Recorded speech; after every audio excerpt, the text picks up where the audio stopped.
Gilbert Grenier, bonjour. Bonjour. Alors, vous êtes professeur à Bordeaux Sciences Agro, vous êtes spécialisé en tout ce qui est nouvelles technologies, innovation, on vous connaît bien. C'est vrai que je vous rencontre ici à l'Agritechnica et vous avez un coup de gueule à pousser, lequel? Eh bien, ce coup de gueule, c'est simplement dans le domaine de la recherche en France, dans le domaine de la recherche appliquée, c'est un peu comme le football. On fait des choses excellentes en France et à la fin, ce sont les Allemands qui industrialisent. Mais pourquoi cela ne fonctionne pas? Eh bien, j'ai vu dans le palmarès d'Agritechnica 2 dossiers qui ont été médaillés et ces 2 dossiers correspondent exactement à des projets de recherche qu'on a eu à Bordeaux en partenariat avec l'INRA, le CEMAGREF, etc. Et ces dossiers, on a bien travaillé au niveau recherche, mais ça n'a pas franchi le pas de l'industrialisation. Et pour moi, c'est pas qu'on a mal travaillé, c'est que le système de recherche français ne pousse pas à la coopération avec les industriels. Bref, on fait des choses, on les publie et ensuite les autres n'ont qu'à relire. Et du coup, ils les industrialisent.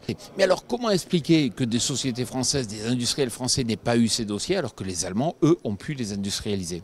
Eh bien simplement parce qu'il faut accompagner un industriel. L'industriel n'a pas forcément en interne les capacités d'industrialiser un projet de recherche. Donc il faudrait que les chercheurs accompagnent et fassent un certain tuilage, accompagnent les industriels jusqu'à la mise en marché. Mais dans le système d'évaluation de la recherche, c'est absolument impossible. Le moyen de dire si un chercheur est bon, c'est la publication. Mais la publication, c'est surtout pas de l'industrialisation. En gros, on fait des recherches, une fois que c'est fini, on s'en désintéresse complètement. Et il y en a d'autres qui, eux, s'y intéressent. Gilbert Grenier, merci beaucoup. Merci.